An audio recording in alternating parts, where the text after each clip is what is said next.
de mais, agradecer aos trabalhadores a presença e vamos dar então início à apresentação então concreto.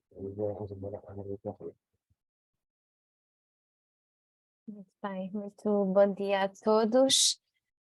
Vou então aqui partilhar, mas eu consigo. Portanto, no fundo, agradecer o convite em primeiro lugar e tentar dar aqui algum contributo, não é? Que foi o desafio que foi lançado precisamente para perceber de que forma é que as instituições de ensino superior podem auxiliar nos múltiplos desafios que existem no âmbito das comunidades de energia. Mas vou iniciar por vos apresentar a CleanWatts, onde sou diretora de inovação estratégica. Portanto, a CleanWatts é uma empresa de base tecnológica focada nas questões energéticas e, portanto, tem aqui como objetivo, como costumamos dizer, simplificar, amplificar e acelerar a transição energética global por via do desenvolvimento de comunidades locais, ou seja, comunidades de energia. E, portanto, tem como objetivo, no fundo, eliminar toda a complexidade associada a esta transição e, portanto, desenvolver precisamente as comunidades e auxiliar as diversas entidades que queiram participar em comunidades, reduzindo aqui um conjunto de tempos associados, não é?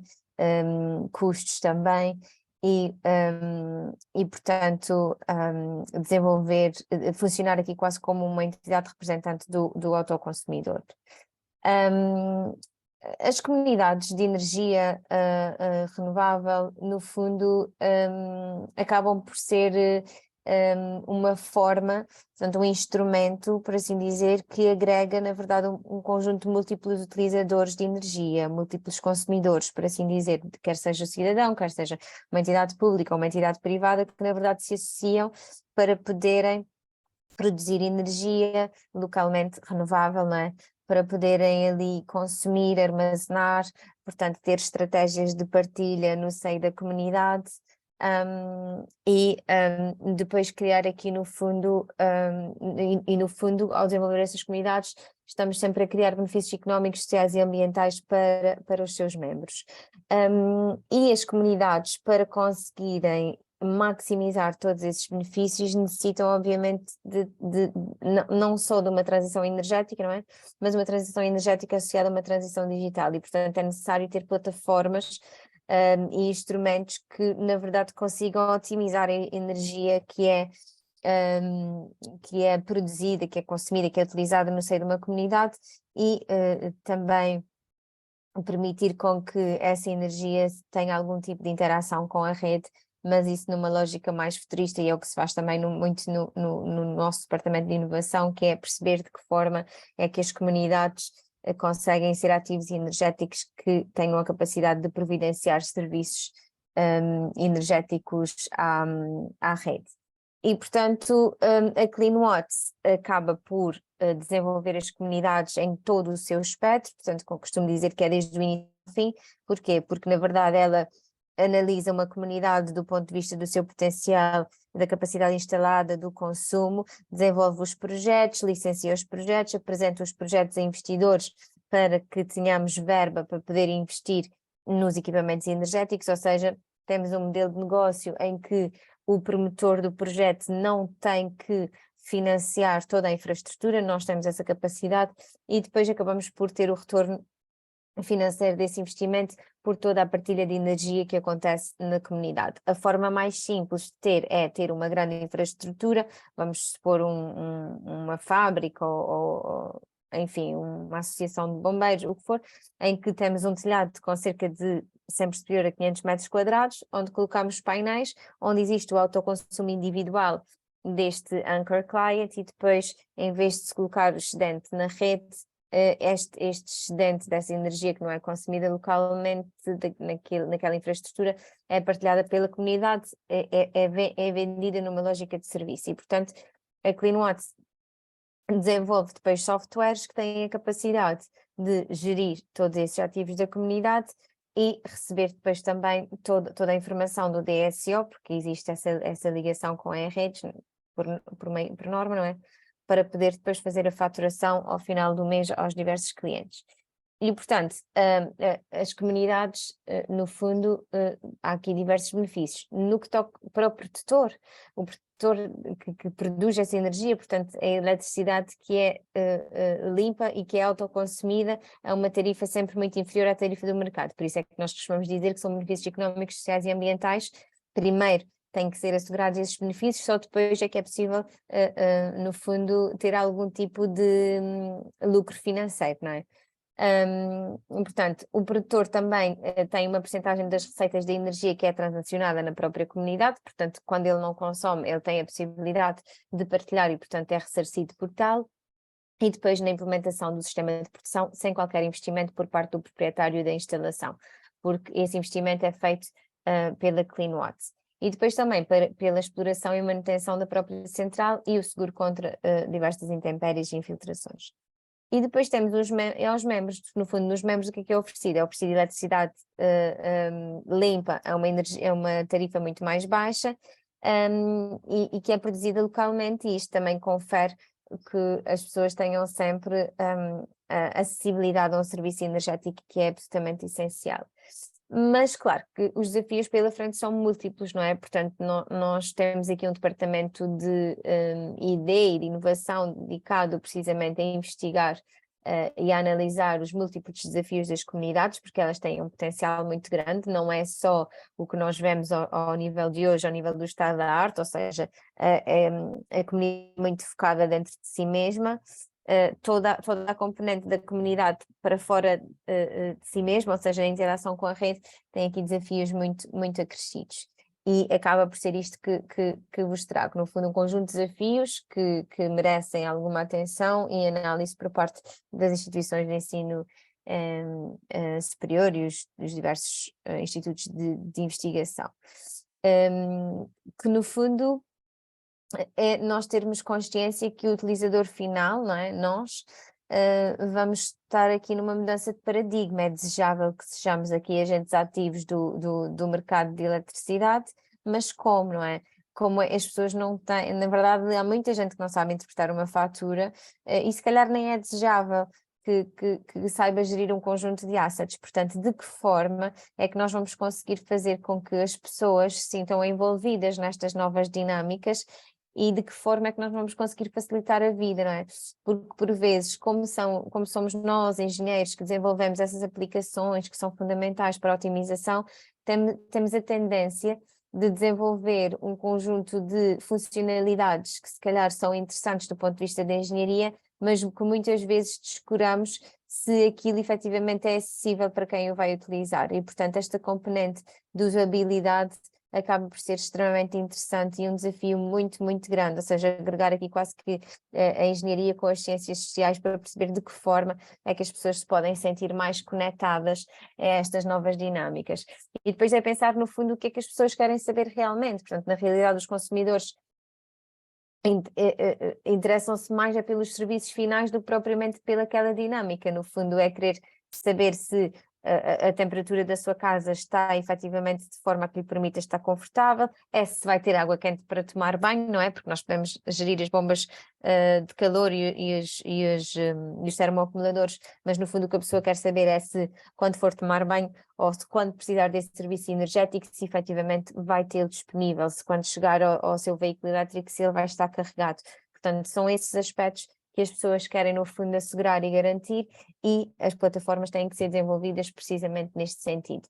E, portanto, no fundo, nós pensarmos que tudo isto é muito complexo para o utilizador final e termos que arranjar aqui, no fundo, estratégias, não é?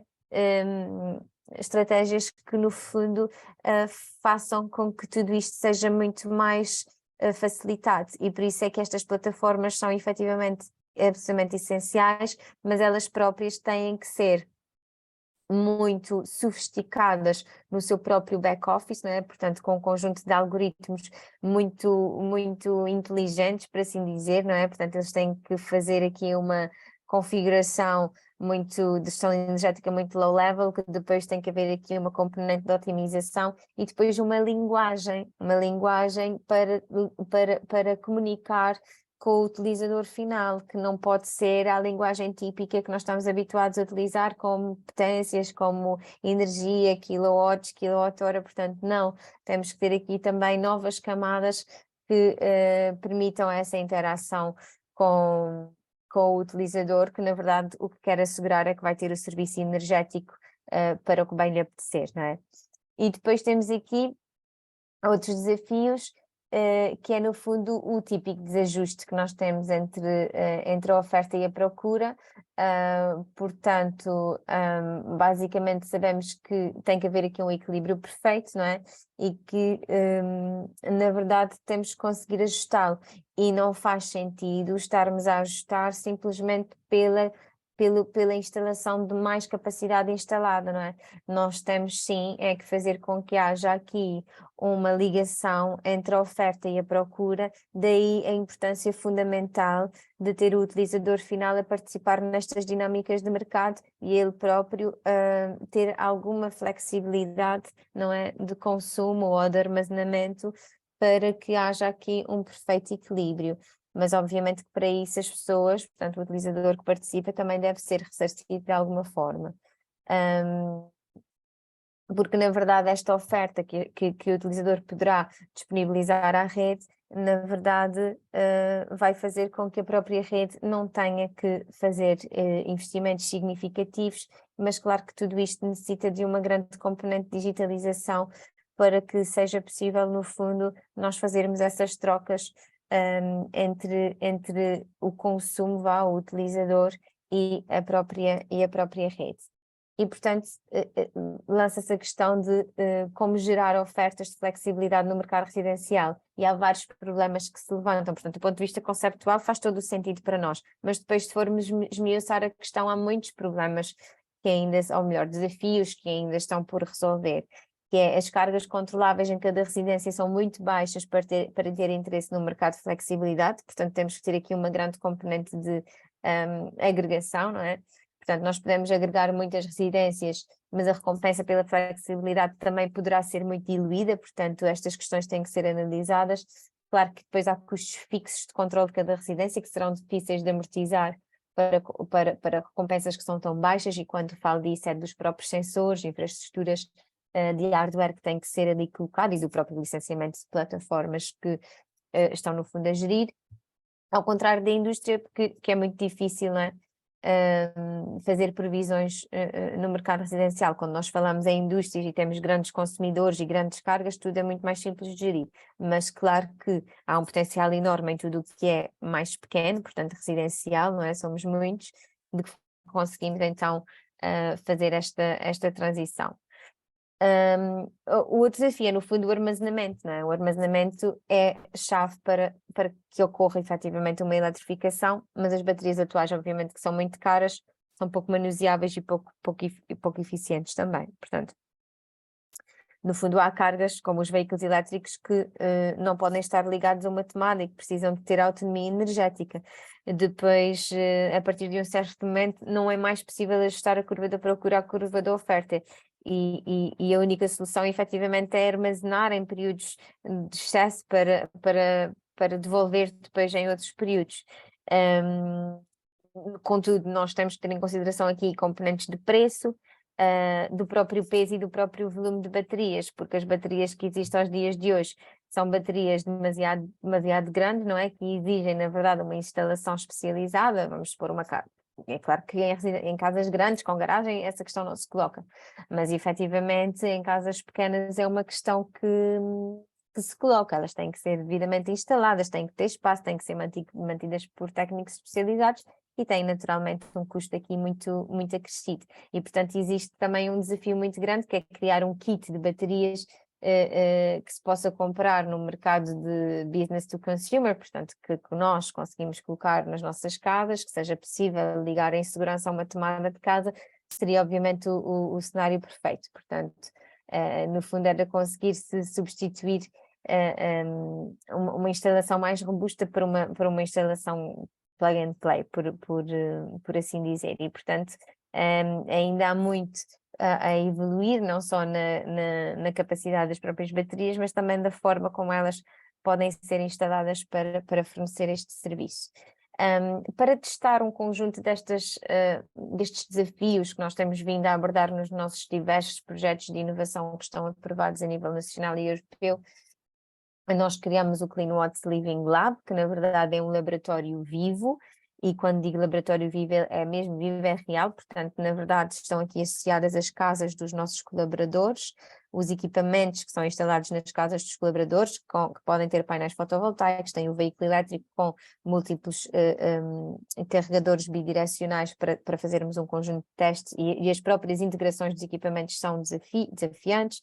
Depois temos controladores de termoacumuladores e de ar-condicionado, temos o Kiom, que é a plataforma, na verdade, que faz a gestão energética da residência, e depois, com base nestas múltiplas casas que nós temos, não é? Temos as pessoas a interagir com a plataforma, acabamos por desenvolver aqui comunidades concretas, que estão neste momento a ser licenciadas pela JEG, e o CleanWatts Living Lab, também ele foi aprovado pela ERSE enquanto projeto piloto, precisamente para testarmos novas dinâmicas no mercado, ou seja, não ter a comunidade só sobre si a ser gerida, mas também, ou seja, aqui o objetivo é nós avaliarmos de que forma é que conseguimos implementar os coeficientes de gestão dinâmica que constam na legislação atual, portanto no decreto-lei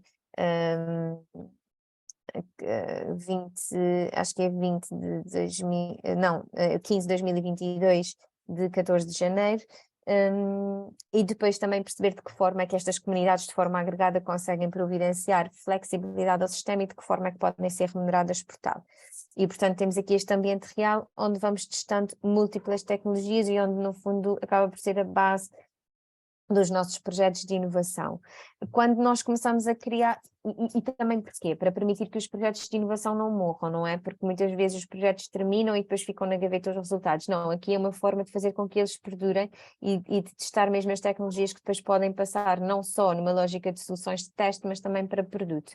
E quando nós verificamos que estávamos a ter aqui muita componente de investigação, criamos o CleanWatts Academy, que na verdade está associado ao CleanWatts Living Lab, onde as universidades e os institutos superiores têm na verdade acesso a uma plataforma de dados e podem usar isto para fazer todo o tipo de simulações e desenvolver algoritmos e afins. E no fundo acabamos por criar então aqui quase que duas vias. Por um lado, um programa de estágios, onde nós temos alunos que ficam alocados à CleanWatts a desenvolver um conjunto de trabalhos no âmbito dos projetos de inovação, não é? E depois podemos ter aqui também parcerias estratégicas que são criadas para se desenvolver mais projetos a nível europeu, e portanto o que nós queremos aqui é ter uma abordagem win-win, é nós nós fornecemos a informação, não é? Os dados que nós temos, o ambiente, o contexto, tudo, mas depois também queremos ter resultados, não é? Ter resultados do trabalho que é desenvolvido com base naquilo que nós oferecemos, precisamente com o objetivo de desenvolver as comunidades de energia. Portanto, aqui o CleanWatts Academy só existe ou seja, esses projetos, esses estágios só existem mesmo no âmbito das comunidades de energia, porque nós sabemos que há aqui todo um potencial para evoluir e estamos abertos para trabalhar nas mais diversas frentes, ou seja, na componente social do engagement dos utilizadores, na componente regulatória, porque está tudo a emergir, na componente tecnológica, portanto, há aqui um conjunto de abordagens a desenvolver. E, portanto, e no fundo, essencialmente era isto que eu vos queria transmitir, portanto, dizer que realmente há um potencial enorme para se continuar a fazer muita investigação nessa área, porque há todo um mundo para explorar e descobrir nestes conceitos das comunidades e apesar da CleanWatts estar muito bem posicionada e ser muito experiente na área, também ela própria tem um conjunto de desafios, porque estamos efetivamente todos a aprender este potencial que as comunidades de energia têm. Obrigada. Obrigado, Andreia. Nós temos um bocadinho o tempo, também para sermos justos, ao professor Humberto Jorge também damos 15 minutos para a sua apresentação. E antes de mais, agradecer à Andreia mais uma vez, e vamos agora passar para o professor Humberto Jorge. Não vamos ter presente o engenheiro Rui da Agência de Energia do Norte, enviou um e-mail de motivo de saúde, não pode comparecer. Deixamos as perguntas, as questões, então, depois, quando o professor Humberto Jorge finalizar a apresentação. Obrigado. Ok. Eu vou então também agradecer este convite de estar aqui. Gostei da apresentação da Andreia, a minha um pouco mais, tinha preparado uma coisa mais sintética, a pensar nos 10 minutos. eu vou tentar não ultrapassar muito também o tempo. E eu tinha pensado aqui em 3 ou 4 tópicos, que são um pouco falado do conceito, mas de uma forma muito, muito genérica, muito rápida, porque todos nós aqui estamos mais ou menos cientes do que é este conceito das comunidades de energia ou do autoconsumo coletivo. A falar aqui de riscos, barreiras e se calhar alguns até são desafios que a Andrea aqui também já apontou alguns. Eu tinha nestes riscos pensado a questão que acabei por não desenvolver, mas a questão dos perfis de consumo e com a necessidade de haver uma certa complementaridade dentro da comunidade e também a flexibilidade, e a Andrea aqui já apresentou muito bem as questões da flexibilidade e aquilo que eu também considero algumas barreiras a esse nível, porque é possível tecnologicamente fazer essas coisas, fazê-las, sim senhoras, é possível, mas estamos a falar sobretudo de um ambiente mais residencial, com consumos muito pequenos, em que a dificuldade provavelmente existirá na amortização de todo o equipamento que é preciso instalar. Falando, claro, com o preço de energia que temos estado a ter, e que provavelmente não sabemos no futuro como é que as coisas vão dizer. Falar depois um bocadinho da revisão, só para introduzir um bocadinho, essencialmente, as novas formas de partilha de excedentes da comunidade, falar um bocadinho desses modelos, e depois trouxe aqui como a lei de exemplo de uma possível comunidade de autoconsumo coletivo aqui instalado no Polo 2, onde eu estou, para ver também, ou identificar algumas dificuldades que existem de conseguirmos grandes autossuficiências com este tipo de comunidades. Claro que sempre a pressupor que atualmente a utilização de baterias ainda não é uma coisa economicamente viável. Não é? É evidente que o armazenamento ajudará muito este tipo de atividade nas comunidades de energia de autoconsumo coletivo, mas não é a realidade para já e que será a realidade brevemente. Eu não vou aqui perder-vos tempo a ver o conceito da comunidade e do autoconsumo coletivo. Tem variante são muito semelhantes do ponto de vista de funcionamento, portanto, basicamente o que se pretende na comunidade é usar excedentes de um autoconsumidor ou de uma produção específica para a comunidade, partilhá-la por elementos que estejam na proximidade. Há aqui problemas também de proximidade que é preciso respeitar, neste momento estão reguladas, que são 2 km para consumidores de baixa tensão, 4 para média tensão, e eu suponho que 10 para alta tensão. Talvez aqui, este que é muito conhecido, portanto, a distinção entre o autoconsumo coletivo usando ou não usando a rede de serviço público, usando a rede de serviço público, que é o caso mais comum, há necessidades de pagar custos da rede, que estão também já devidamente regulados, mas é um custo adicional. O autoconsumo interno, normalmente muito aplicado em condomínios, depois também tem aqui algumas dificuldades, às vezes, de implementação, porque requer autorizações e, sobretudo, autorizações de condomínios que não são coisa muito simples num prédio normal, né? E com condóminos normais.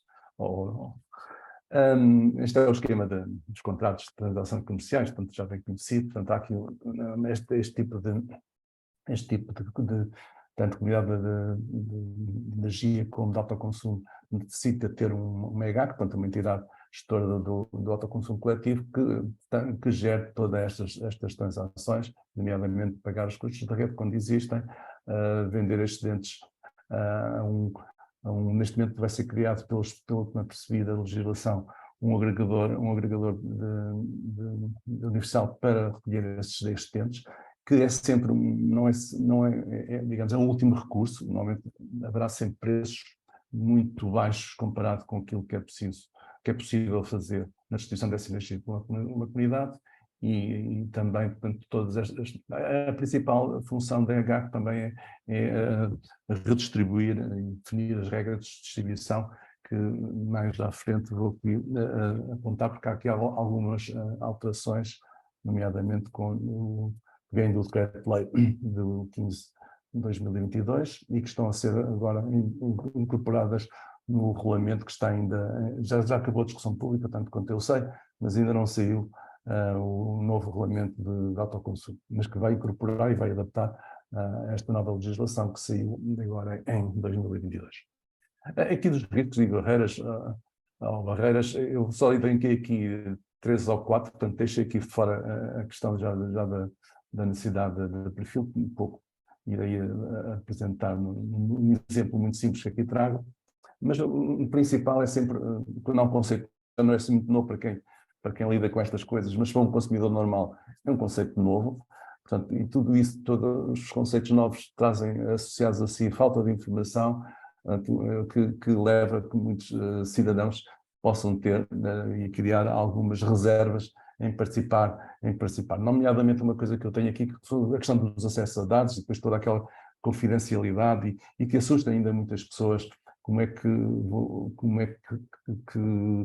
isto funciona, vão passar a saber particularidades da minha casa, porque sabem quando é que eu tenho consumos, não tenho, portanto, é evidente que há aqui coisas que estão acertadas na legislação, mas há sempre uma certa desconfiança dos cidadãos e provavelmente também a informação deficiente que leva a que a própria angariação, que não tem sido difícil na maior parte dos casos, porque são coisas muito recentes, mas eu diria que numa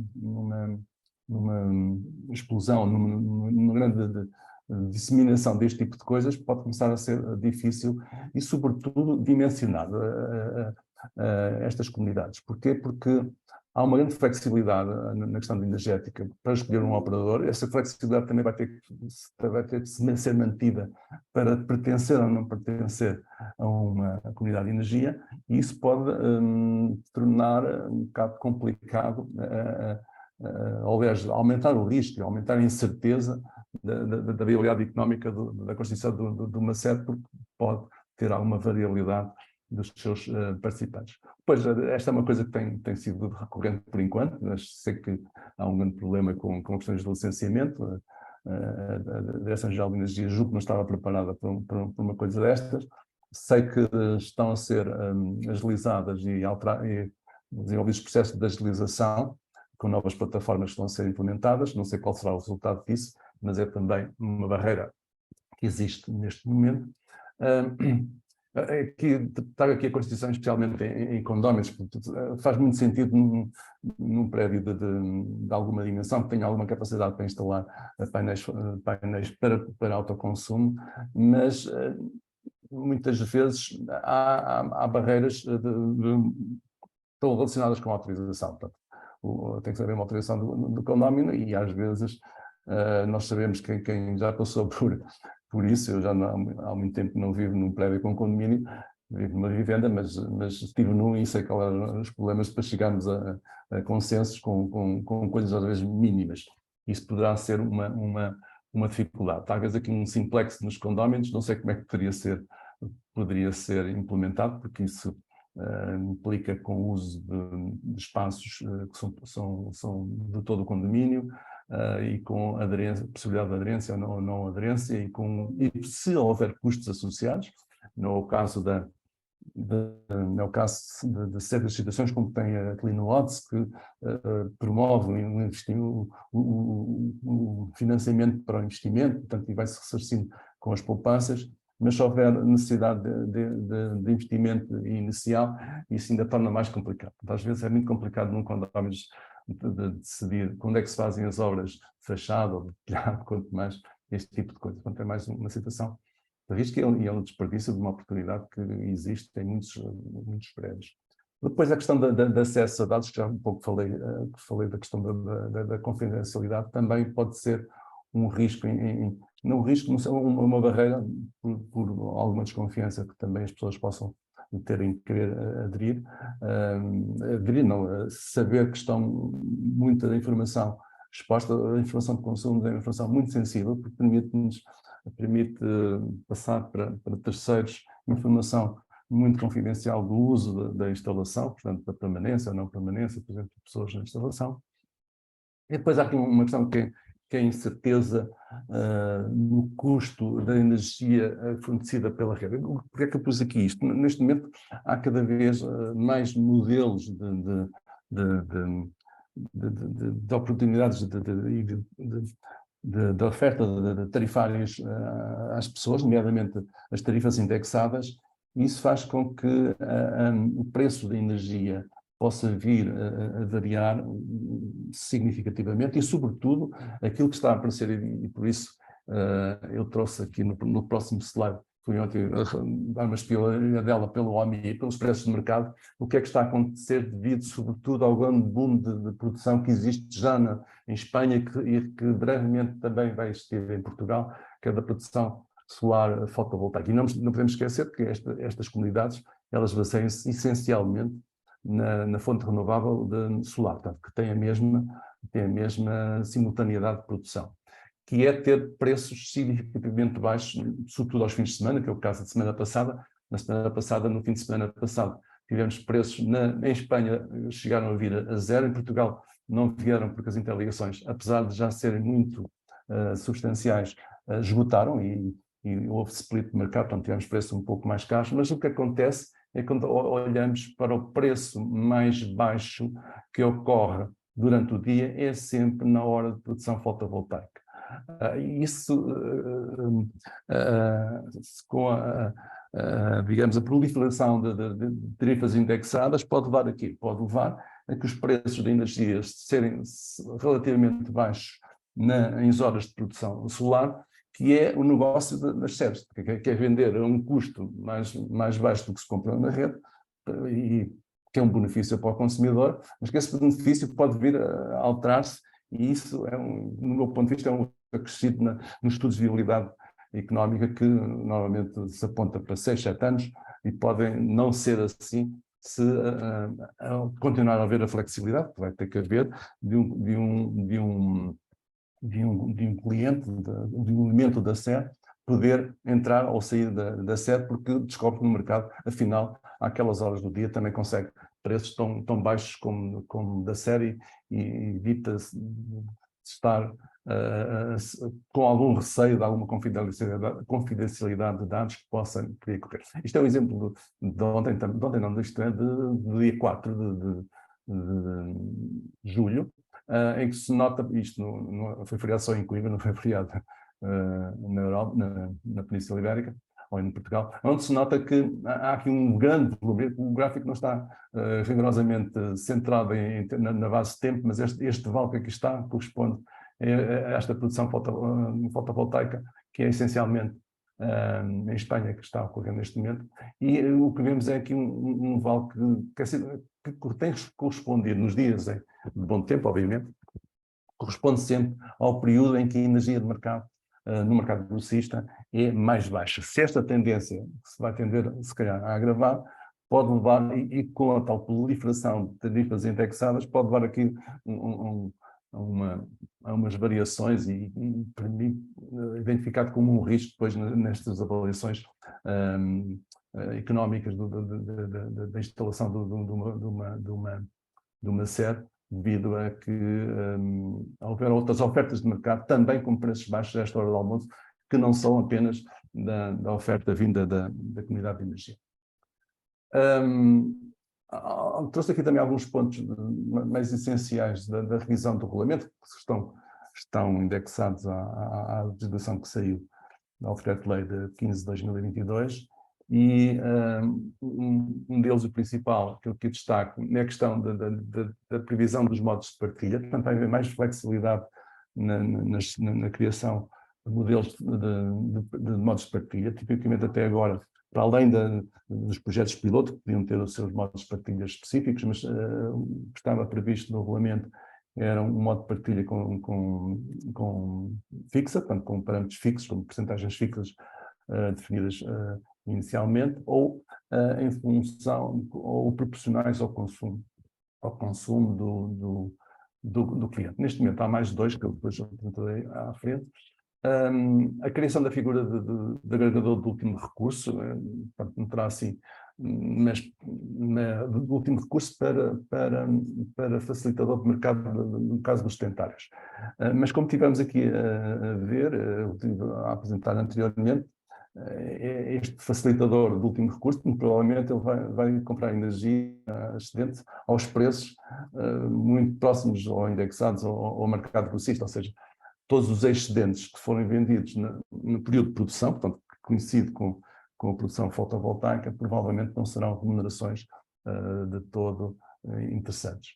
A inclusão da figura de comunidades e cidadãos de energia, portanto, pelo que me apercebi, são uma espécie de comunidades de energia, portanto, não há assim outra figura, e uma determinação da obrigatoriedade da instalação de contadores inteligentes. Neste momento, sobretudo para os consumidores de baixa tensão, essa obrigatoriedade passou para o DSO, que facilita muito as coisas. Já era um pouco assim, quer dizer, já havia a possibilidade de haver custos. Neste momento há uma obrigatoriedade do DSO instalar os consumidores e, sobretudo, de disponibilizar dados.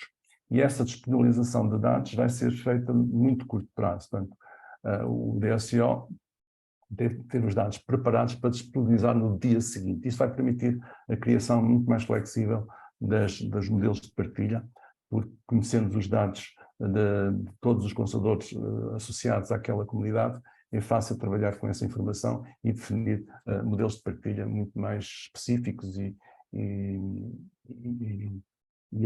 onde a EGAC tem depois a informação que lhe permite fazer isso com outro rigor e, sobretudo, com outras flexibilidades de contratação até com os elementos da sede. Eu vou aqui mostrar aquilo, os modelos de partilha que estão agora previstos. Portanto, inicialmente eram estes dois. Já agora deste modelo por omissão que é usado pela DSO é o proporcional ao consumo. Mas, além deste, portanto, a fixa que existia, há o hierárquico e o dinâmico. O hierárquico, basicamente, o que permite é dividir a comunidade ou o autoconsumo coletivo em pelo menos 3 grupos e depois de intergrupos ter também um modelo específico de partilha.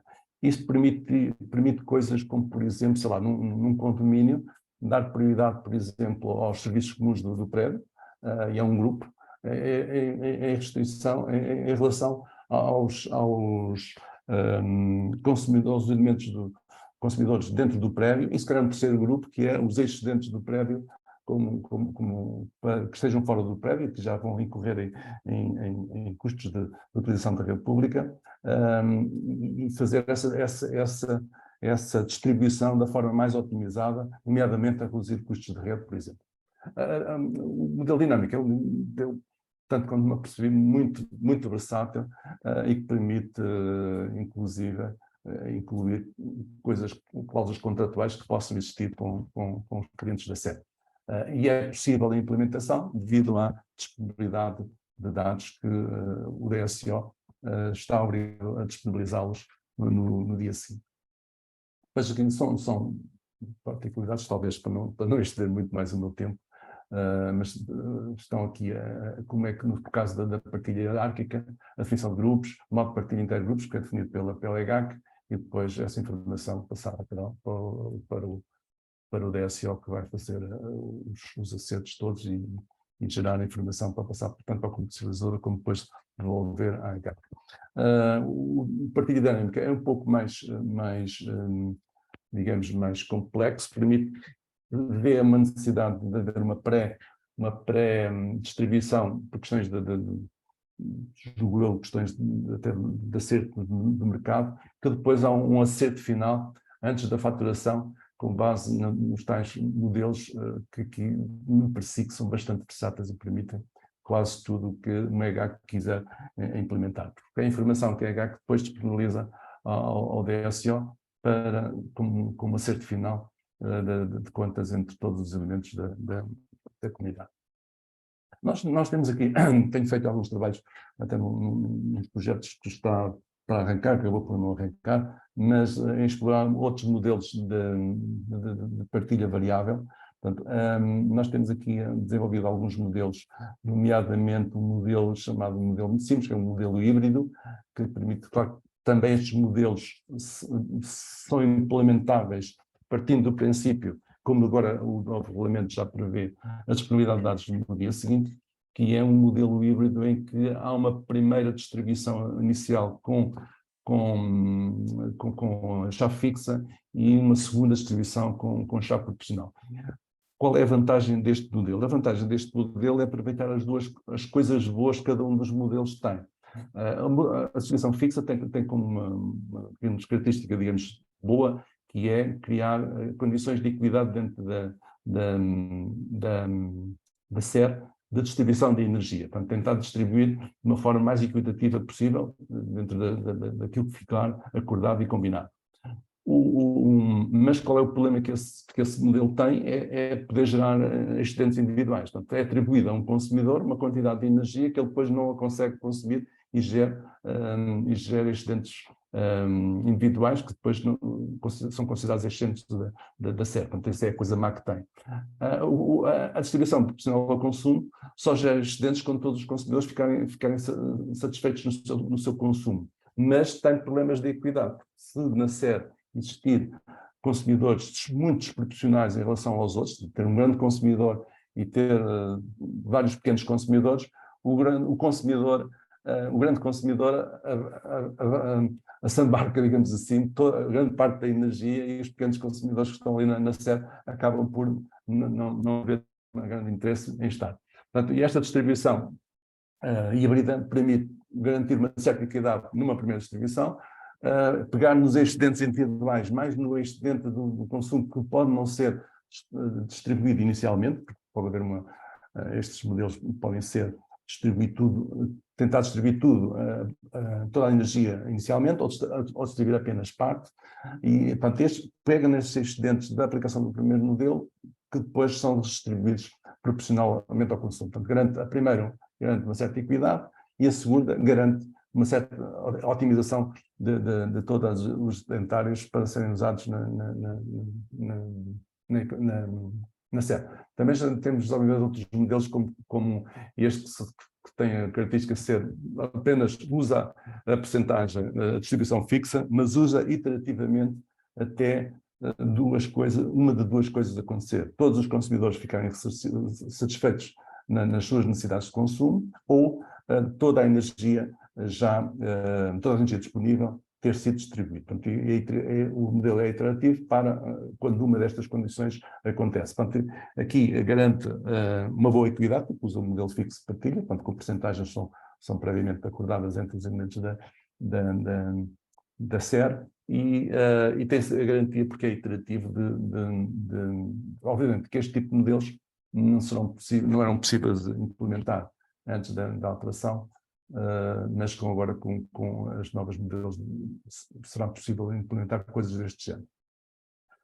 Depois, para não nos maçar mais, eu só trouxe aqui a questão aqui do polo 2 onde estou, e o que é que tive a ver? Tive aqui a mostrar a tirar um diagrama. Isto é uma semana, cada semana, uma semana de cada mês, uma semana de janeiro, abril, junho. Vemos aqui duas coisas. Uma delas é que há uma certa sazonalidade. Portanto, normalmente nos meses de menor frio, sobretudo janeiro, são meses de maior consumo, e meses como abril ou junho são meses de menor consumo. E isso é um bocado em contraciclo com a renovável de excelência para este tipo de SERs, que é fotovoltaico. Nós temos produções fotovoltaicas muito maiores no verão do que no inverno, porque há mais horas de sol do que no inverno, e normalmente no caso particular, aqui estou a falar aqui do polo universitário, temos consumos em contraciclo, ou seja, temos maior consumo de inverno e menores consumos de verão. Isto já é um perfil de consumos onde se nota que há edifícios que têm já autoconsumo, e há 3 edifícios aqui neste polo que já têm autoconsumo, por isso é que aparecem aqui estas bolsas na zona do período de produção, e ao fim de semana, sábado e domingo, ainda não há injeção, por acaso há, portanto, tem injeção, mas no geral, no polo ainda tem necessidade. E o que é que eu fiz? Olhando para este gráfico de uma forma assim exploratória, mais do que 250 ou 350 kW pico, eu começo a ter injeção. E injeção, e provavelmente possível venda, mas a um preço não interessante. E experimentei com 350, numa simulação de 350, usando um perfil de um produtor que nós já temos aqui instalado, portanto, peguei no perfil desse consumidor, escalei para uma potência instalada de 350, e o que é que acontece depois de 350? Já se nota que há praticamente todos os dias tem injeção, e aqui só escolhi o mês de setembro. Todos os dias já há uma pequena injeção nas horas de produção, ao fim de semana há injeções bastante significativas, e a questão da autossuficiência ainda está muito longe disso. Portanto, aquele gráfico a verde ainda é a necessidade de compra de energia, ou não, neste caso aqui são as transações com a rede, mas quando é positivo é compra, quando é negativo é injeção. Há uma necessidade ainda bastante significativa de energia. O que eu quero aqui mostrar é que realmente sem armazenamento, falar em grandes autossuficiências, usando mesmo a questão da SER, sobretudo com perfis que são muito próximos um do outro. Portanto, provavelmente aqui faria sentido ter aqui um bairro residencial para escoar toda esta energia aos fins de semana, mas depois será que seria atrativo para um consumidor doméstico só ter 2 dias por semana energia disponível de uma comunidade? Será que valia a pena? Portanto, são problemas problemas ou identificação de risco e de barreiras que levam a que a constituição de SERs que tentem aumentar a autoeficiência para valores muito elevados. Eu, por acaso, acabei por Desculpe, temos de finalizar. E era mesmo finalizar, portanto, finalizei mesmo. Isto era só para mostrar que o último gráfico é um diagrama dos edifícios aqui do Polo, que são onde já temos aqui alguns edifícios que ao fim de semana já estão a injetar na rede. Portanto, complementar este polo com mais uma produção para autoconsumo, isto pode não ser, é fazível, obviamente, mas não é fazível às vezes com os montantes e com as ideias que às vezes têm feitas, que se consegue com facilidade uma autossuficiência. Já agora só mais um pormenor, é que nós temos 2 edifícios ainda com contratos de venda total de produção, que brevemente passarão ao regime de autoconsumo. Portanto, o que agrava, quer dizer, o que dificulta ainda mais a colocação aqui de uma grande potência adicional para uma questão muito particular, que é no caso do polo universitário. Bem, desculpem lá estender, mas como passámos a 2, eu usei um bocadinho do tempo. Eu, por mim, não tenho problema nenhum, e eu tenho horário livre, e pessoalmente para vos ouvir, a vocês dois, ficaria aqui encantado todo dia a vos ouvir, porque acho que é um tema de atualidade e que é muito necessário trabalhá-lo e aplicá-lo, principalmente nas instituições de ensino superior. Antes, mais uma vez, agradecer a presença dos dois. Eu sei que a Andreia está com um bocado limitada de tempo, mas eu, antes de passar à questão das perguntas e das respostas, que eu tenho bastante, vamos ver aquelas que são possíveis colocar, eu gostaria de vos convidar, aos dois, a fazerem parte também do grupo de eficiência energética, porque eu acho que a vossa experiência vai trazer um excelente contributo para o grupo. E agora nós estamos a tentar, é um grupo que tem pouca participação, não só aos dois, também a todos os participantes. É um grupo que tem pouca participação, mas eu acho que às vezes é por causa de motivos de agenda, que é difícil de disponibilizar tempo para este tipo de eventos, mas nós estamos agora com uma ideia de proporcionar o café das 4, que é na hora do café, das 4 às 4h30, fazemos assim pequenos meetings, onde cada dia vamos discutir um tema, ou vamos expor nossos casos práticos, e acho que os vossos 2 contributos, e os contributos de todos os assistentes a este webinar, acho que são interessantes, e acho que vão ajudar também ao grupo a crescer, e gostaria imenso de contar com a vossa presença nestes grupos. Pelo isto, vamos passar então à questão das respostas, das perguntas e das respostas. A Andreia, como estava mais limitada no tempo, só que quiserem colocar a Andreia, podem colocar, este é aberto. Eu só gostaria de começar eu a fazer a primeira pergunta, que é assim: nós, nos estudos de ensino superior, já, no nosso caso, o Porto André Castelo, já estamos a todos vários projetos financiados, aos POCEUs, PRRs, agora, também já tivemos 5 aprovados, e a questão é, este tipo de com os sistemas fotovoltaicos, né?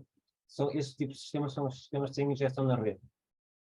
E estes sistemas podem ser incorporados em redes de comunidades de energia ou não? Deixaria a questão aos dois, não sei se me consegue responder essa questão ou não, e começaria com esta pergunta. Eu não percebi a pergunta, confesso. Nós candidatámos a vários projetos de financiamento para a eficiência energética nos projetos. Uma das medidas foram a produção fotovoltaica. Temos vários casos, nós temos 100 kW de potência fotovoltaica nas nossas instalações. E esses sistemas são sistemas que nos financiam, são sistemas que têm injeção na rede. Tem ou que não tem? Não temos injeção na rede. Uhum. Agora, este tipo de projeto, este tipo de instalações que já estão nas nossas próprias instalações, nós podemos usá-los para essas redes comunidades de energia? Eu creio que não, mas essa é uma pergunta que devem fazer ao organismo que faz a gestão do fundo específica que se candidatou, porque pode haver lá alguma nuance que eu não esteja a ver. Acredito que o facto de não ter injeção na rede seja para que não haja qualquer tipo de atividade de comercialização, uma vez que foi um equipamento financiado. Portanto, o poder partilhar uma comunidade de energia, acredito que o possa fazer, não pode, no fundo, cobrar pela energia que partilha, seguramente. Mas essa é uma questão que deve fazer o organismo de gestão. Ok, obrigado. Pois, não sei se o professor Humberto já se finalizar alguma coisa. eu também não domino isso, mas dá-me a ideia que para uma constituição de uma comunidade de energia normal, provavelmente não. Como autoconsumidor em que todos os edifícios pertencem a uma única entidade, que é o caso do polo universitário, julgo que não haveria problemas nisso. O problema está é a criação toda essa estrutura e da certificação dessa estrutura, enfim, mas que teoricamente isso é possível, e que não choca com as questões de rentabilizar de uma forma comercial para terceiros, não é? Neste caso em concreto, se nós tivéssemos no mesmo campo 2 CPEs diferentes, nós podemos efetuar partilha de energia entre ambas as instituições, sendo que são da mesma entidade, certo? Sim, ponto de vista. Sim. Sim.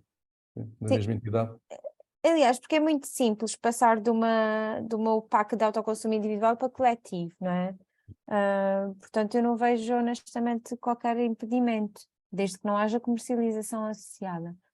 Mas nada como questionar. Ao fim e ao cabo estamos a usar, embora seja curto, estamos num edifício de habitação coletivo, nós estamos a usar a nossa própria infraestrutura. Quando estamos a falar em duas entidades com 2 CPEs diferentes, estamos a usar a infraestrutura da rede, ok? Embora eles estejam ligados em anel. Claro, tem que pedir autorização, sim. Mas aí já estamos, já será cobrada esta questão da utilização dessa parte da rede. Sim, claro que sim, que a tarifa de acesso às redes tem que ser cobrada. Se conseguir fazer uma comunidade com base nisto, aí sim vai ter um desconto acrescido pela energia que flui nesta rede, não é? Mas tem sempre que pagar o acesso às redes. Okay, eu vou deixar então, quem quiser colocar alguma questão para o bloco, eu tenho imensas, mas eu passo a palavra.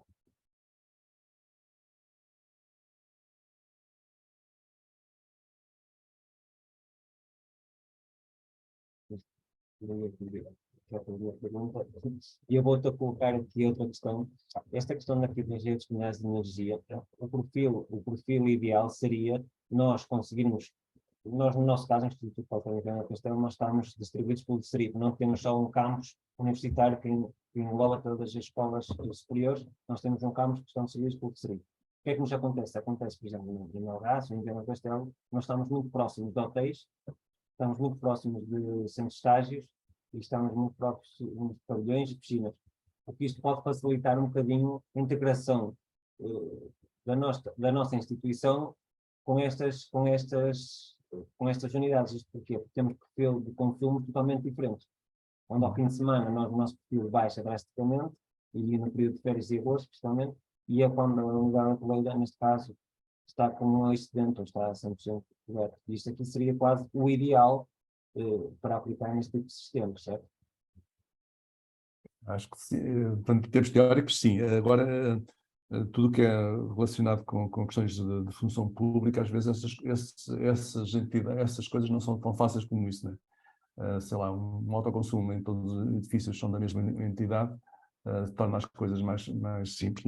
Nós temos estado com a parte escolar, identificar situações de pequenas comunidades de energia que envolvem uma ou duas escolas e quais são os outros edifícios que estão integrados nessas comunidades de energia. São edifícios da autarquia, porque é a autarquia que paga a energia tanto das escolas, e aí as questões em termos de constituição são muito mais simples, não envolve terceiros, não envolve privados e público, ainda por cima, envolve uma única entidade que é a autarquia. Aí é que pode haver problema. Portanto, sobretudo, é como é que uma entidade pública cria uma coisa para vender onde mete entidades privadas pelo meio. Se calhar já é possível, mas provavelmente é capaz de ser mais complicado, mas isso é por causa da estrutura da função pública, propriamente dito, teoricamente seria possível e desejável, porque o problema deste tipo de perfis que nós temos e que eu tentei identificar aqui no meu caso, é que nós temos baixos consumos, sobretudo no mês de agosto e fins de semana, que se alavancarmos muito a instalação de renováveis neste tipo de edifício, passamos a ter excedentes muito elevados. É evidente que eles podem ser vendidos, mas a remuneração é extremamente baixa. Só foi alta agora, relativamente alta, quando foi esta crise da energia, mas esperamos nós que não seja passageira, e já está com preços, valores próximos dos valores anteriores, mas mesmo vai ser sempre baixa, porque nós estamos a injetar no período onde a partir de agora e cada vez mais, vamos ter excedentes de energia na rede. Portanto, nunca conseguimos vender aquela energia com excedentes de energia na rede de uma forma muito vantajosa. Eu queria colocar uma questão à Andreia, e a Andreia também, quando tiver que sair, nós agradecemos a sua disponibilidade. Você colocou a questão que foi que, neste momento, acontece que nós, acontece também no setor residencial, nós já fizemos muitas medidas de eficiência energética, chegámos a um ponto, já aplicámos muitos fotovoltaicos, chegamos a um ponto que temos de saber onde é que temos que caminhar. E aqui nós temos que caminhar aqui para a gestão das cargas, quando possível, ou para o armazenamento, que eu penso que seja o futuro. Nós, instituições, este tipo de instituições, nós temos uns preços de energia mais baixos, se calhar, porque estamos alimentados de média tensão, que em outros casos, em baixa tensão ou baixa tensão especial. Nós podemos fazer troca de energia sem ser ela do eixo fotovoltaico. Por exemplo, A última parte da pergunta eu não percebi. Se pode fazer troca de energia quê? sem ser no período fotovoltaico. Não, isso não é possível. Eu não consegui perceber a pergunta, desculpe. Quero fazer trocas de energia sem ser fotovoltaico, mas com que energia? Com eólica? Não, por exemplo, nós como temos energia mais barata, supostamente no determinado período, seria mais vantajoso partilhar essa energia ou ter um banco de baterias que nós conseguimos armazenar para partilhar essa energia com outras entidades. Mas isso não é possível, para não. É assim, não é o propósito. Não é o propósito, pois. Não é o propósito. Se é possível, até pode ser possível, mas não é o propósito, não é o objetivo. Não, que se, no fundo, não se faça dinheiro à custa dos benefícios que existe por estar em média tensão ou por não estar, é sim usar a energia que é produzida localmente a partir de fontes renováveis e depois conseguir partilhá-la pela comunidade. Obviamente que o meu PAC, por si só, já pressupõe a existência de uma bateria. Mas essa bateria deverá ser alimentada essencialmente pelo fotovoltaico e não propriamente pela rede, quando o preço é mais baixo para depois estar a distribuir pela comunidade. Não seria propriamente correto fazê-lo. Possível, tecnicamente é, mas não deve, não é? Não haverá limitações, mas como diz a Andreia, o problema é as baterias, claro que as baterias tenderão a descer de preço, mas elas não são de todo ainda rentáveis e muito menos só com o diferencial de energia de umas horas para outra. Porque o diferencial que nós vemos às vezes nas nossas tarifas do uso final, ele é bem menor no mercado da energia. E esses valores, eu penso que tendencialmente eles irão aproximar-se. E mais, é que tendencialmente o preço de energia mais barato vai ser nas horas de produção solar. Ou seja, se tivermos uma bateria para o nosso sistema, precisamos dela para o nosso sistema e não para ir aproveitar a energia barata que está na rede. Por isso é que eu dizia há bocadinho que esta questão da incerteza dos preços da rede, podemos estar a fazer investimentos que, enquanto não vier a capacidade de armazenamento com algum significado, nós estamos sempre a olhar para o preço que temos agora nas horas de produção solar, que é um preço mais ou menos razoável, é considerado horas de cheia e até de ponta, que eu acredito que vão ser invertidos, né? Porque é que antes os preços de vazio eram à noite? Porque havia excedente de energia e a energia era mais barata. Esse mesmo princípio vai existir num futuro próximo, que é porque é que a energia vai passar a ser muito barata à hora de produção solar, porque aí vai haver excedente de energia. E nesse sentido, além de complicar as contas da viabilidade económica da instalação de uma produção fotovoltaica, também do ponto de vista de armazenamento, vai fazer com que a bateria não tenha espaço para essa oportunidade, porque ela vai ser precisa para armazenar a nossa produção e não tem espaço, ou então terá uma capacidade em excesso, que é todo, de certeza, inviável economicamente, porque ter uma bateria muito sobredimensionada, com taxas de utilização extremamente baixas ao longo do ano e com viabilidades económicas, mesmo para preços que venham a ser mais baixos no futuro, que eu não sei se baixarão tão repentinamente como se chegou a pensar, o que torna não é muito fácil. Eu acho que o armazenamento, ele deve ser pensado, apenas a este nível, deve ser pensado neste momento mais para armazenar os nossos excedentes. É evidente, enquanto houver variações de preços, existindo uma bateria que possa não estar disponível para aproveitar uma oportunidade de mercado, ter uma energia mais barata, acho que pode usar. Não? Os eletrões, depois nos fim de estar na bateria, não sabem onde é que eles vieram. Eu também estou a falar nesta questão, porquê? Porque o princípio agora, os preços tarifários estão muito bem definidos, já há alguns anos. Mas é verdade que aquilo que você está a dizer, que eles têm tendência a alterar. Ok, porque neste caso aqui seria usar isso, porque nesses períodos de produção é onde a energia era mais cara neste momento. O princípio destes postos horários, eu, por exemplo, neste momento tenho coisas, sou um consumidor biohorário, e às vezes, em dias como hoje, vamos ter energias de bastante excesso de energia, ou começamos a ter excesso de energia à hora do almoço, e eu não vou usar, por exemplo, os meus equipamentos à hora do almoço, porque eu não vejo esse preço, vejo um preço mais elevado. E vou pôr, se calhar, as minhas máquinas depois da meia-noite, porque eu vejo um preço mais baixo. Mas o meu comercializador vê exatamente ao contrário. Portanto, isto é assim agora. Muito provavelmente vai ter acertos no futuro próximo, que é ajustar os preços aos excessos, à energia que está na rede, ou possível. É evidente que depois a rede, não há excesso de energia na rede. Quando o excesso de energia existe, há necessidade de cortar a produção, que já tem acontecido em Portugal, mesmo com a proteção que os produtores, os PRS, chamados PRS, têm de poderem, de terem uma certa garantia de venderem toda a energia produzida. Mas quando o sistema assim existe, é cortado a probabilidade de injetar na rede. Isso depois deve ter indenizações associadas, não é? Mas, não sei, está aí o António Martins. Olá, muito bom dia. Eu, em primeiro lugar, quero agradecer muito as intervenções da Andréia e do Humberto e mandar-lhes um abraço daqui. Eu tenho várias questões a propósito desta temática das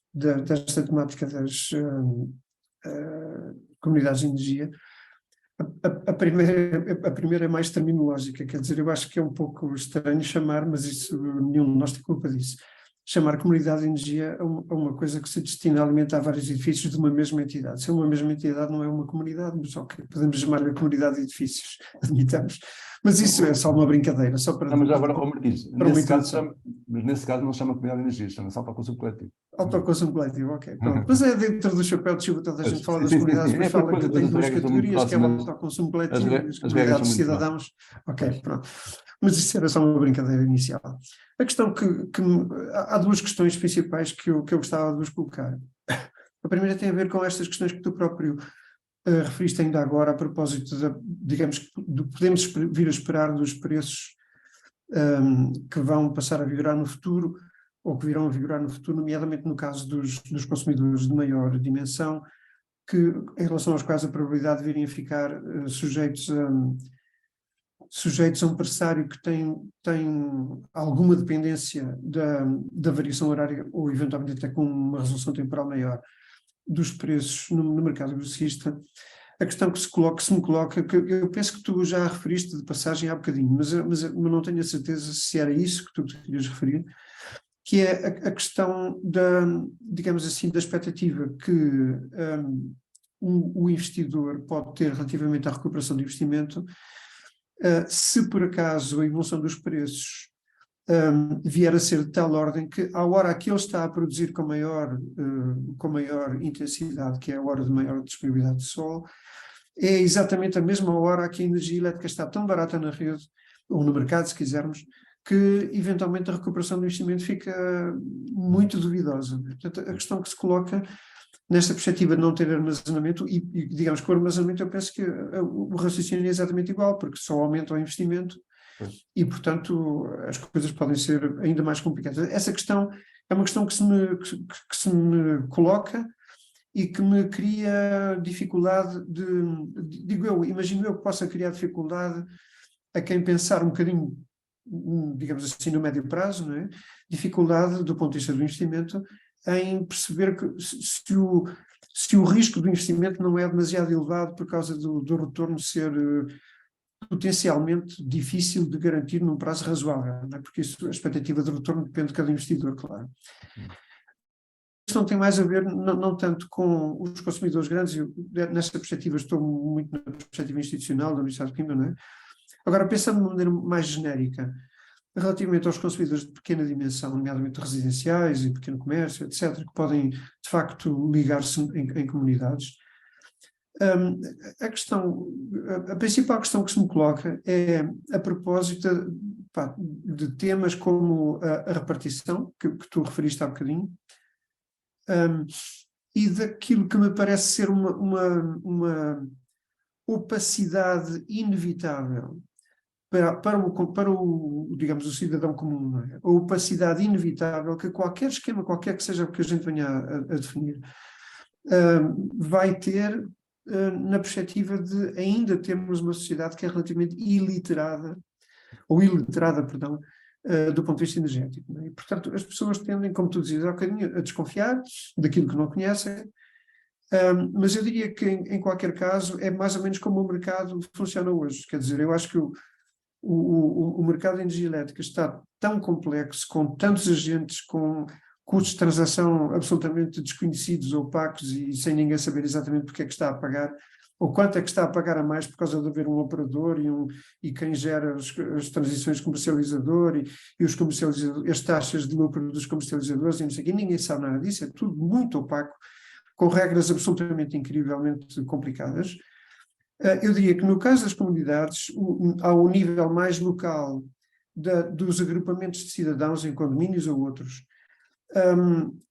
a maneira como os potenciais benefícios do funcionamento da comunidade podem vir a ser repartidos é sempre opaco, seja qual for o mecanismo. Imaginando que o mecanismo é apenas o da proporção ao consumo. O da proporção ao consumo implica que as pessoas, para terem a certeza de que não estão a ser prejudicadas, sabem a todo momento que aquilo que estão a beneficiar corresponde ao seu consumo proporcionalmente ao dos outros. Portanto, isso é complicado em si próprio. Se a gente lhe acrescentar as complexidades relativas aos algoritmos de otimização ou à mistura de critérios, etc., portanto, a minha questão é saber, é um bocadinho mais dirigida à Andreia, não é? Mas é tentar perceber em que medida é que na prática, nomeadamente a prática da Clean Watts, não é? É que na prática isto é passível de ser ultrapassado com relativa paz entre os cidadãos ou as entidades, admitamos, que se coligam, que fazem a coligação dentro da comunidade. Não é?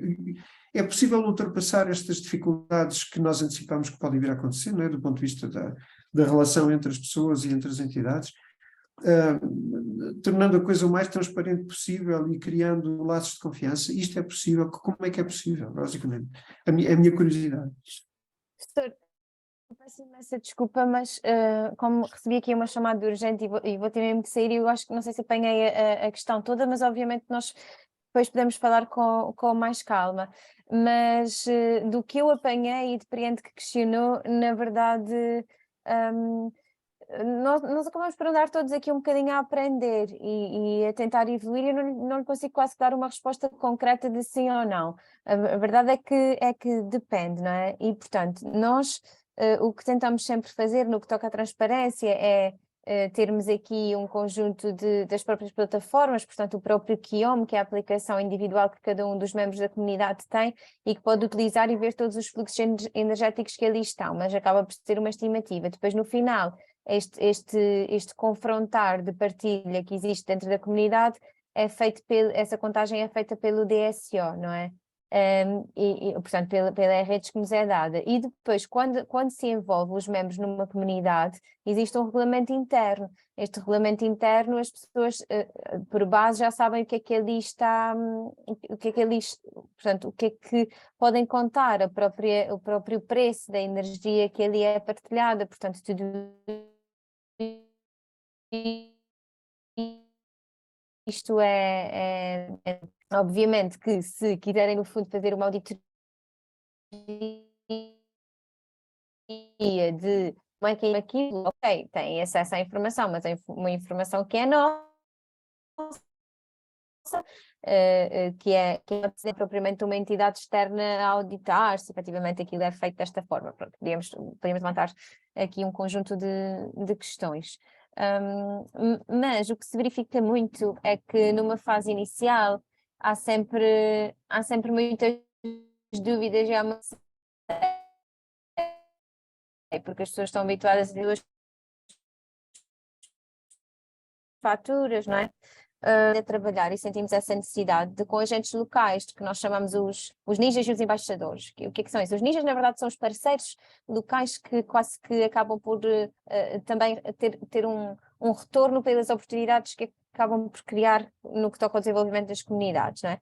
E depois temos os embaixadores, que são pessoas que simplesmente acreditam na temática e que tentam junto da população divulgar e explicar os benefícios. Pronto, e depois também há outra coisa aqui importante a ter em consideração, é que a Cleanwater é uma empresa, não é? E sendo uma empresa tem que ter receitas para pagar os investimentos que faz e, portanto, só poderá fazer investimentos numa comunidade que efetivamente, onde seja identificado efetivamente esse retorno. Daí eu estava-vos a dizer há bocadinho de pelo menos 500 metros quadrados de telhado ser fundamental para colocar painéis, para ver escala, Em outras situações, imagino no âmbito do programa 100 aldeias, que tem o objetivo de combater a pobreza energética, muitas vezes temos solicitações que percebemos que não há retorno qualquer, e então nessas circunstâncias é desenvolvido quase que um pedido no âmbito daquelas plataformas do crowdfunding, que na verdade a comunidade envolvente também ela própria sente ali quase que alguma vontade de investir.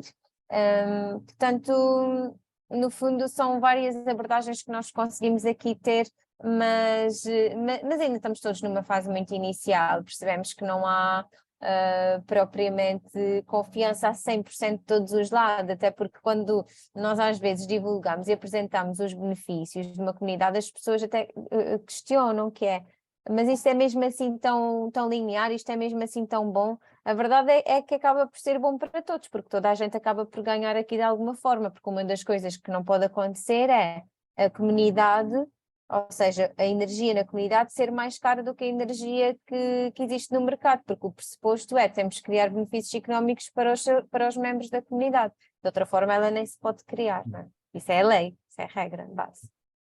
Não sei se esclareci bem a questão, nem se respondi, porque na verdade eu não consegui absorver a pergunta toda porque tive aqui um interregno, mas tem André, qualquer coisa disponha.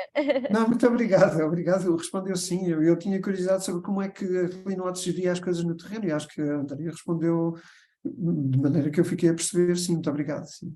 Ok. Eu peço imensa desculpa, mas vou precisar mesmo de me ausentar, já tinha avisado no início, portanto têm o meu contacto, estão à vontade, está bem? Obrigado, Maria. Muito obrigada. Deus, André. Deus, André. Deus, obrigada, com licença. Tal como eu tinha dito na minha apresentação, eu também considero que esta questão da produção fotovoltaica em grande escala, que também é um bocadinho duvidoso de alguns benefícios que possa ter quando ocupa hectares e hectares de terreno, em que antes dos painéis tinham lá árvores e outras coisas. Está na escala em que está e com o impacto que já está a ter neste momento, e com a capacidade de armazenamento não muito fácil de expandir para já. Temos as barragens, mas as barragens também não é fácil construir muito mais barragens, e para armazenar água também é preciso ter água, quer dizer, às vezes as barragens não armazenam água porque ela não existe, não é? E é preciso ter duas barragens em sequência.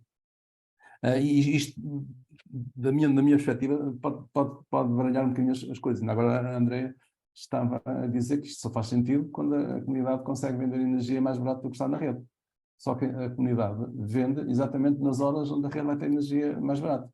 Quem é que vai suportar essa diferencial de custos para continuar a rede a vender a energia mais cara nas horas onde tem mais barato?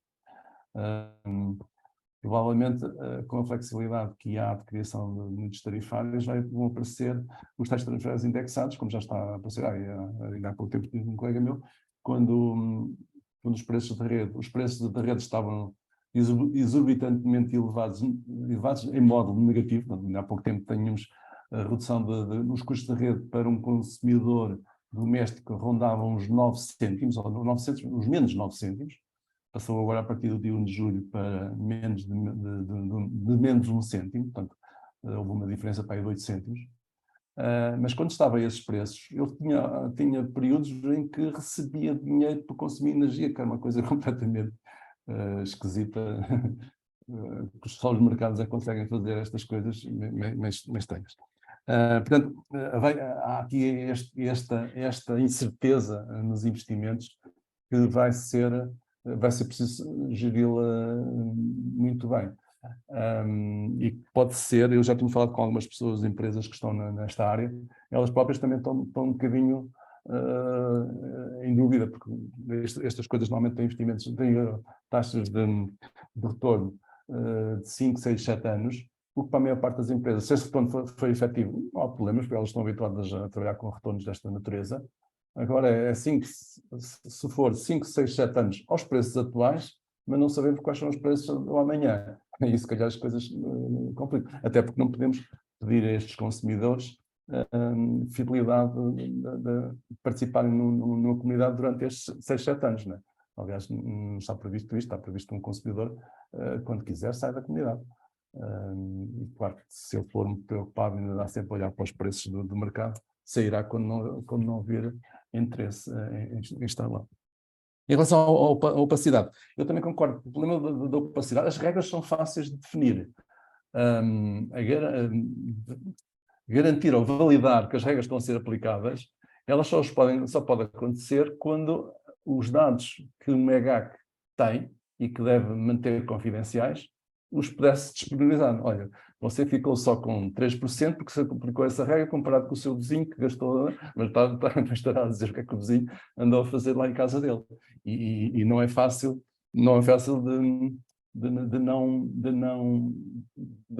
de destapar essa opacidade. Apesar da regra poder ser relativamente simples para nós, né? Para nós nestas áreas, né? Se perguntarem a um consumidor qual é a fatura mais complicada que eles recebem lá em casa, da fatura dos dados, de uma operadora de dados, de eletricidade, da água, eles dizem que é a eletricidade. Portanto, só que isto também é complicado um bocadinho mais. Né?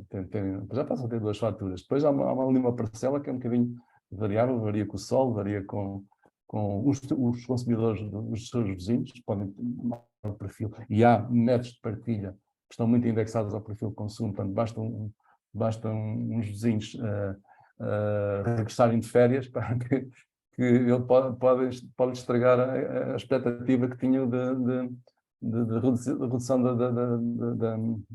da fatura, porque provavelmente já lhe caiu uma porção de energia muito mais baixa do que calhou no mês precedente. Portanto, tudo isto é realmente complicado. Eu, por isso é que também falava na questão do conhecimento que as pessoas têm, da informação que é preciso passar, é preciso pessoas estarem muito bem dentro deste tipo de coisas para poder aderir com facilidade. Isso provavelmente só uma faixa muito pequena. A outra faixa, muito larga, já não vou para pessoas com mais uma certa idade que querem ter a previsão de que a fatura não altere muito e não se meterem em aventuras.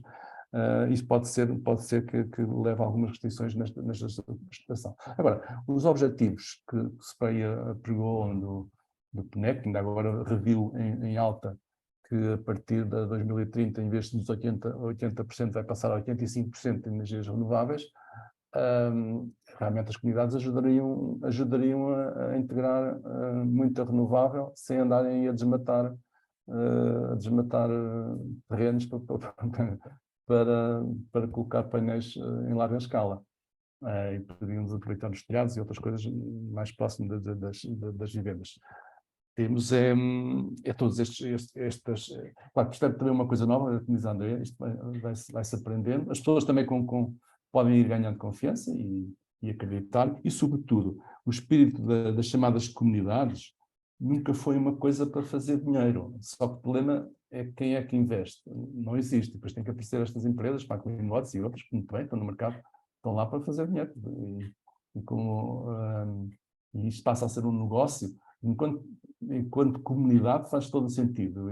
Eu e mais três vizinhos ter ali, eu tenho mais capacidade, mais área disponível para colocar painéis. E os painéis ficam em minha casa e partilhamos energia, e o objetivo não é fazer lucro, é aquilo que o meu benefício partilho com os colegas, esse espírito, é todo ele muito bem-vindo para a sociedade. Mas isso não vai ser a prática, como está a ver. Se olharmos para aí, algumas cooperativas estão a fazer isso, mas a maior parte dos negócios que estão a aparecer são negócios como a Clean Watts, têm capacidade de investimento, investem, e tem que ter obviamente, o retorno do investimento. Até porque os investidores não põem lá dinheiro. Eles estão com uma dificuldade, tanto quanto eu percebi, devido aos atrasos da legalização das shares. Eles estão agora a fazer contratos de venda de energia, preços bastante ridículos, mas sempre recebem algum dinheiro, porque os processos estão parados na Direção-Geral de Energia. Eles estão a ficar com alguns problemas em termos de expectativas de retorno de investimento, só por causa do atraso. Se a esse atraso juntarmos estas coisas que estive aqui a falar dos preços poderem estar instáveis... Okay. Vamos ouvir o Manuel Tiago também, que queria colocar uma questão. Ok. Sim, conseguem ouvir? Sim. Sim, ok. Bom dia. Então, assim, digamos que eu há uns anos atrás, isto já acabei há 8 anos, fui presidente de uma pequena Câmara Municipal em Espanha, antes ainda do auge já nessa altura ainda só ouvi falar de comunidades de energias renováveis, mas de qualquer modo realmente queria aqui lançar alguns desafios e se calhar alguns desafios até seriam para a administração pública, não é? Por exemplo, a nível urbanístico, normalmente procura-se que no ordenamento urbanístico, portanto, pergunto isto no sentido que realmente, que eventualmente, e se calhar idealmente, podia trazer alguma diferença para as comunidades, não é? Porquê? Porque realmente, digamos que à partida, no conceito de comunidades, a energia, digamos que há uma restrição geográfica, não é? Ou seja, não se está a considerar que ela possa ser transmitida nem prestada remotamente, não é? E isso, digamos que limita geograficamente. Se calhar seria interessante, do ponto de vista urbanístico, digamos que as câmaras municipais e quem faça ordenamento urbanístico também começasse a ter em consideração, digamos que a diferença de consumos de energia, desde que relativamente compatíveis, não é? Ou seja, não se espera que seja uma indústria pesada ao lado de uma zona residencial, porque aí realmente as incompatibilidades se calhar são outras, mas podia ser um conceito realmente, um desafio quase no ponto de vista urbanístico também, contribuir para a sustentabilidade e ter um parâmetro também do ponto de vista energético. Por outro, talvez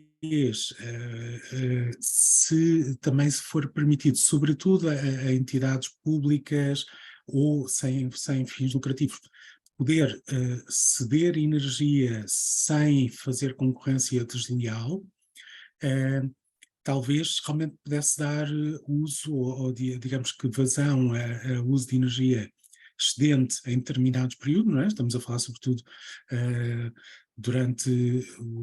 determinados períodos do dia, fins de semana, e, por exemplo, isso talvez fosse até compatível atualmente, quer dizer, aqui em Portugal que eu saiba não há, em alguns países da Ásia parece que já começa a haver esquemas de permuta de baterias.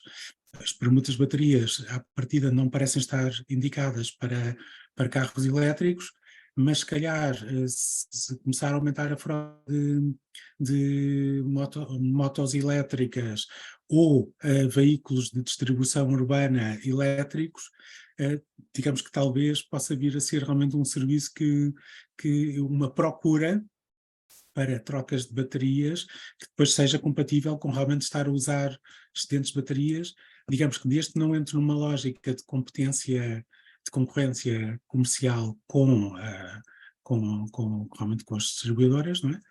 Mas talvez realmente, digamos que à medida que comecem a haver mais usos ou mais procura não comum e mais comunitária, talvez realmente possa vir a haver mais oportunidade, não é? Mas pronto, são um pouco desafios, não é?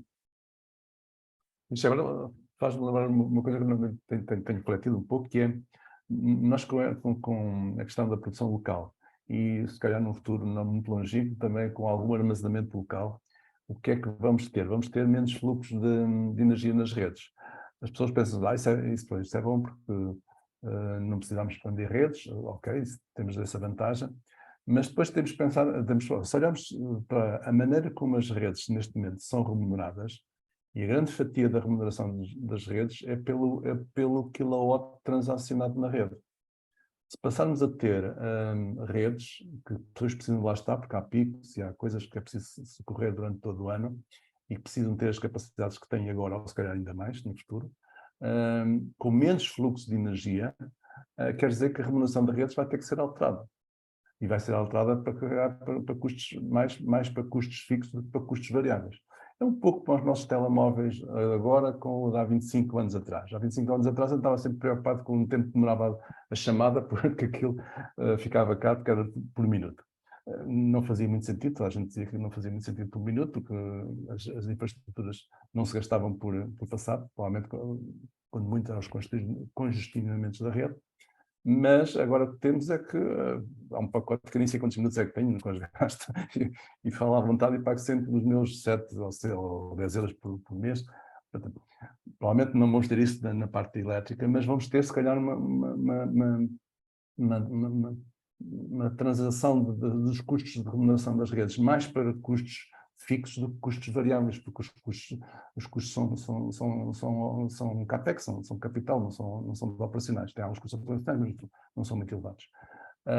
Isso vai fazer com que vamos ter ali um custo para termos a tal fiabilidade da rede. Estamos estar ligados à rede, mesmo que tenhamos não sei quantas baterias, não sei o quê, até consigo autonomia de 80%, mas depois para ter os 20% de autonomia, que eu o 20% de autonomia que me falta, que eu não prescindo para o meu conforto, vou se calhar ter um custo associado, que é mais ou menos o mesmo que eu pago agora pela energia que lá compro. Não sei. Portanto, isto, não tenho soluções para isto, só imagino que isto pode convergir neste sentido, que é o sentido um pouco mais lógico. Portanto, sendo o custo das redes mais um custo de capital do que um custo operacional, provavelmente a remuneração do uso de redes não deve ser tanto pelo fluxo da energia que lá passa, deve ser alguma coisa, mas tanto pela energia do fluxo que lá passa, mas pela garantia que a rede me dá de eu estar ligado à rede.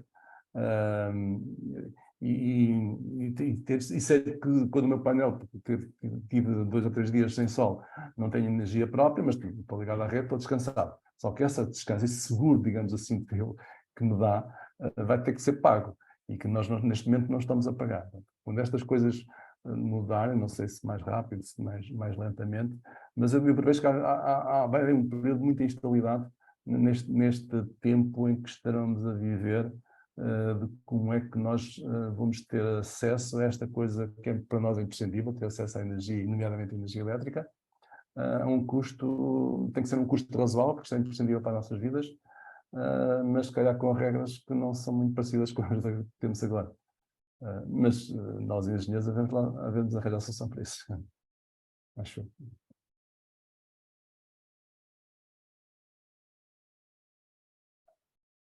Não sei se há mais alguma questão.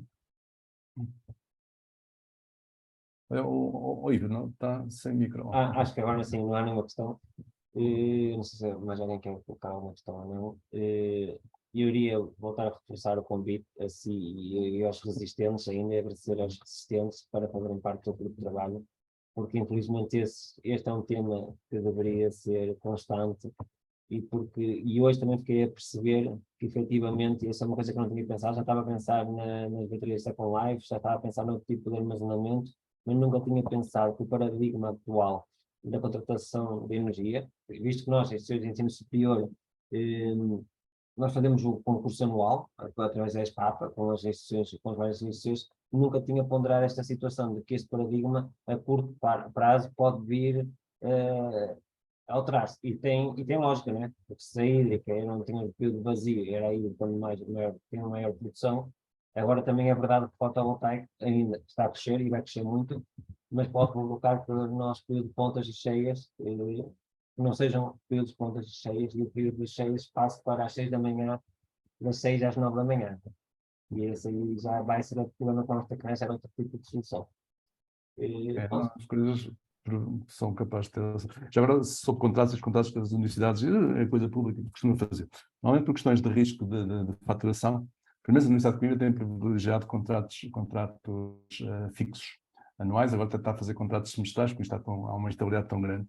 Mas, por exemplo, há institutos, nomeadamente aqui o Instituto Pedro Nunes, que é bem conhecido do país, optou por fazer contratos com tarifas indexadas.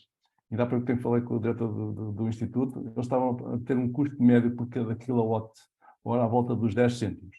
Nós que optámos por fazer custos fixos para a Universidade ter garantia de saber quanto é que vai pagar todos os meses, fizemos a revisão de contratos na pior altura possível, foi quando a energia estava lá no alto, estamos a pagar um custo médio de 22 cêntimos, portanto o dobro do edifício que está ali ao lado. Eu sobre isso queria dizer duas questões. É verdade que fomos prejudicados, mas também é verdade que quando a guerra começou no ano 2022, sim, usufruímos também, porque nós mantivemos o contrato anterior. Sim. E nós agora o que nós fizemos, não fizemos com todas, porque depois das entidades é complicado, mas nós até achamos estranho, muito estranho, até posso dizer, não vou dizer quem foi o fornecedor, mas nós falámos com o nosso gestor de contrato por parte do fornecedor e ele amavelmente, na questão do gás natural, baixou o preço para preços atuais. E o valor do quilowatt elétrico igual. O que é que acontece? É que nas outras nós temos vários edifícios, temos 12 contratos, e outro fornecedor, não conseguimos falar com eles, mas também não sei se isso era viável ou não. Ou até poder, visto que os contratos neste momento têm um preço muito elevado, se podemos até rescindir e dar um bocado. Porque hoje em dia a nossa tarifa tem que passar a ser como ao doméstico, não é? Nós temos que, mínimo dos mínimos, cada 6 meses temos que negociar, não é? Ou então, pois, nós tivemos esse benefício, aliás, o nosso contrato, tínhamos um contrato há 2 anos, foi espetacularmente bom, na fase crítica nós tivemos um contrato até 24 de dezembro de fevereiro do ano passado, deste ano. Eu, no caso, uso os dados deste edifício para os meus alunos da cadeira de gestão de energia, e tenho esses dados presentes na cabeça. Nós tivemos preços médios de quilowatt-hora até fevereiro da ordem dos 3,8 cêntimos. Passou de 3,800 para próximo dos 20, depende, mas creio que são quase todos acima de 20, só lá um que não chega a 20. Com agora a variação de custos de rede que foram atualizados, os custos de rede ficaram negativos, mas passam a ser menos negativos, estão próximos do zero, trouxe-nos variações bastante significativas.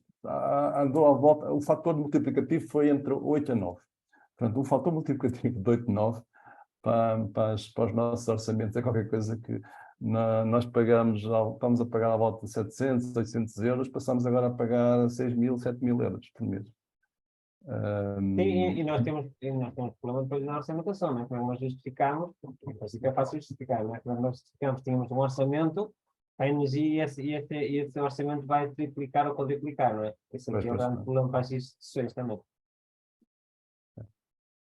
Pronto, professor, olha, muito obrigado. Vou-te a reforçar o pedido então para fazerem parte Tá deste bem, tá grupo, bem. porque nós queremos fazer este grupo, mas que seja intuitivo para todos e que todos possam participar. E eu acho que o café das 4 é uma boa opção. Já tive aqui a discutir com alguns colegas e o café das 4 é acho que é uma boa solução. Meia horinha, enquanto estamos a tomar um café, enquanto estamos a tomar o chá das 4 da tarde, e eu acho que poderíamos refletir sobre estes assuntos e cada um fazer um speech de 15 minutos e voltar para a semana ou com a periodicidade de um mensal, e acho que seria muito interessante para todos.